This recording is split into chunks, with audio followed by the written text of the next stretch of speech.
Greetings everybody. This is the second video for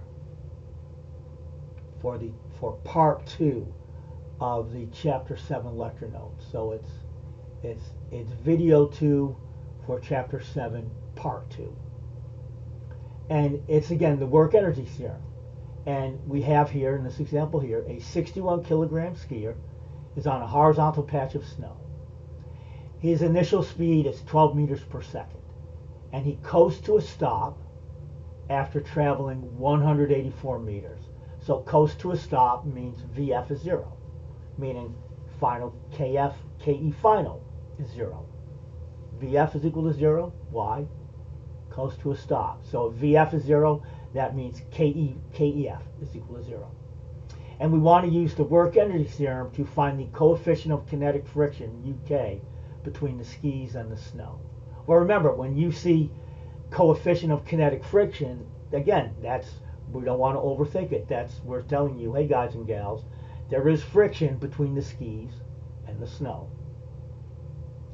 And then part B, suppose a 75 kilogram skier with twice the initial speed coasts to a stop over the same distance. Find the coefficient of kinetic friction between that skier's skis and the snow. In other words, the two skiers probably have two different brands of skis, so in general the UK will be different depending upon the skis. But let's do part A first.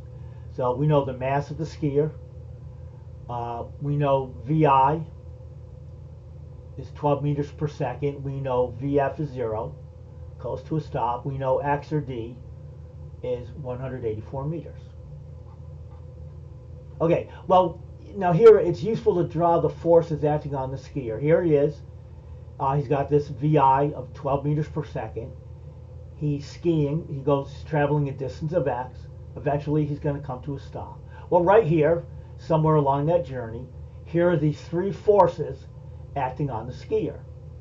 There's his weight mg, the normal force of the snow acting on the skier.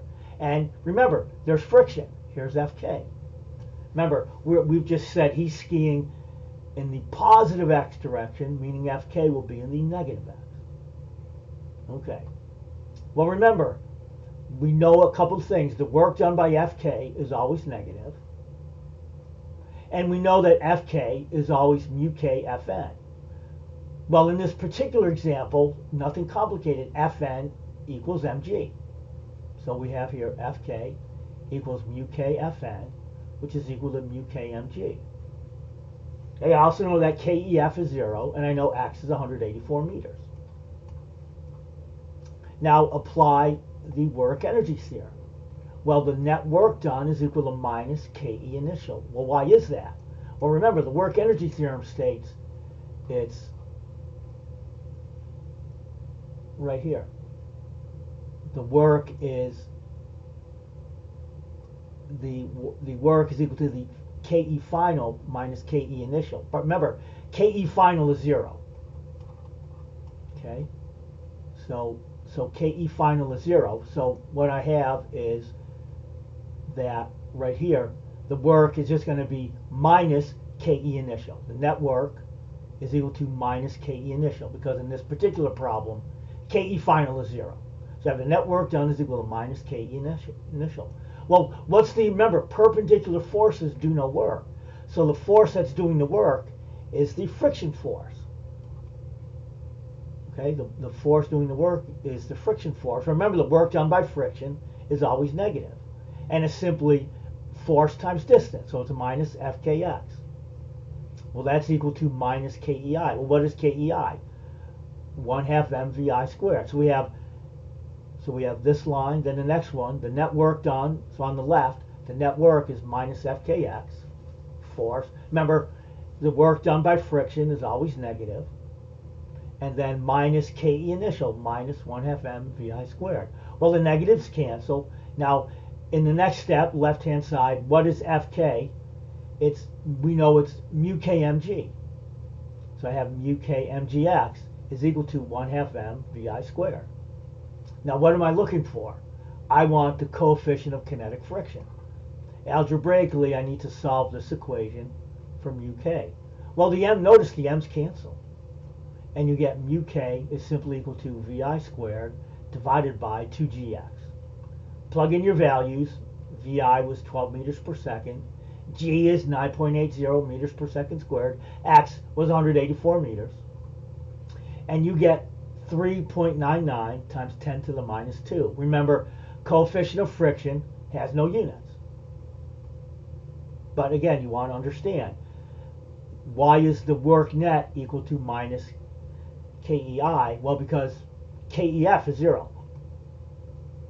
So you have a 0 there. So you have the net work is equal to minus KEI. Well, what is the net work? It's the work done by friction, which is minus FKX.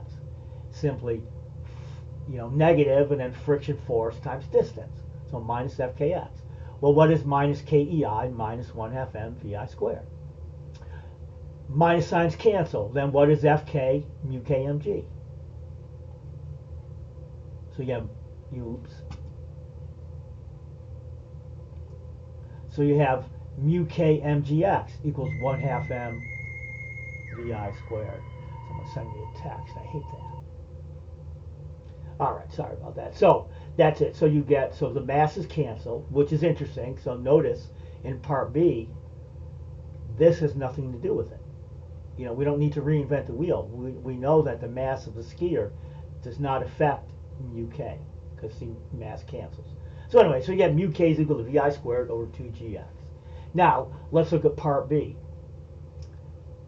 The 75 kilogram skier, he has, compared to part A, this skier has twice the initial speed, and it goes to a stop over the same distance. So in other words, x is the same, but vi is twice. And I want to find out for part B, I want to find the coefficient of kinetic friction for case B. And again, you don't have to rework the entire problem. We know right away that mu k is vi squared over 2gx. Well, so simply replace for part A, replace vi with 2vi in our answer for mu k. Why? Because twice the initial speed. So for part B, the new coefficient, I'm calling it mu k new, is parentheses 2vi squared. Well, and in the next step, when you square the 2, you get the 4. So that comes out, and then vi squared is vi squared. So notice I have 4 times the term in parentheses. Well, the term in parentheses, vi squared over 2gx, right there, vi squared. So the term in parentheses is my mu k from part A. Because it was twice the initial speed, so that's where the 2 comes from. You have to square it, so you pull the 4, you get 4 vi squared, so I'm going to pull the 4 out, and then parentheses vi squared over 2gx. Well, that term in parentheses, that's my mu k from part A, that's the original mu k. But remember, same x, same distance.